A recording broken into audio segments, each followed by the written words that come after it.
Ladies and gentlemen, welcome back to Phyro Productions, where the lighting is horrible, but the content is pretty swell.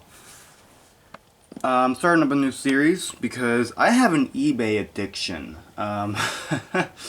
Yeah, not great. And you gotta wonder, how do you have an eBay obsession? It's called old figures that are no longer sold in stores or online that I've always wanted, and I was a kid when they were released, and mom was broke, so kind of had to go from there, you know. So this is pretty much my first purchase. Yes, a Kane Undertaker figure was my first purchase. You can't blame me. Basically, what I understand by this is which, by the way, Kane did come with a chair. For some reason, I can't find it, though. Alright, let's move on. Yeah, Kane. First off, Kane here from the Survivor Series. Well, series. And, basically what this figure is from is he had a really weird and not so great attire.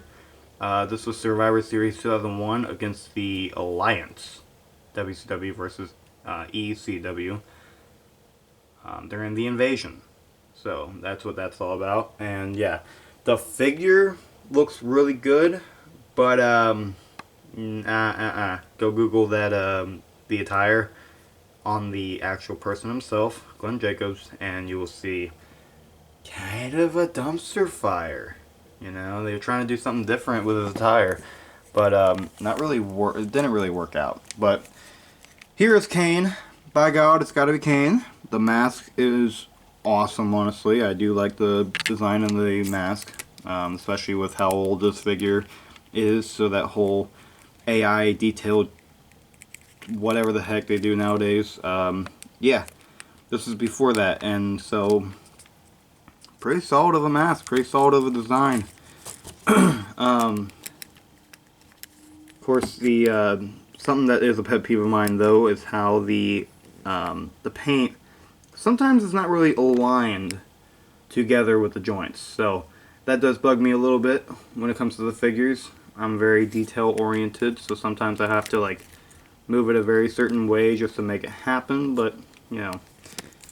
Also, Kane, who usually does have two elbow pads, actually didn't even have an elbow pad during his first attire, being that hardcore attire that I actually just bought, my dream figure, and I finally got it.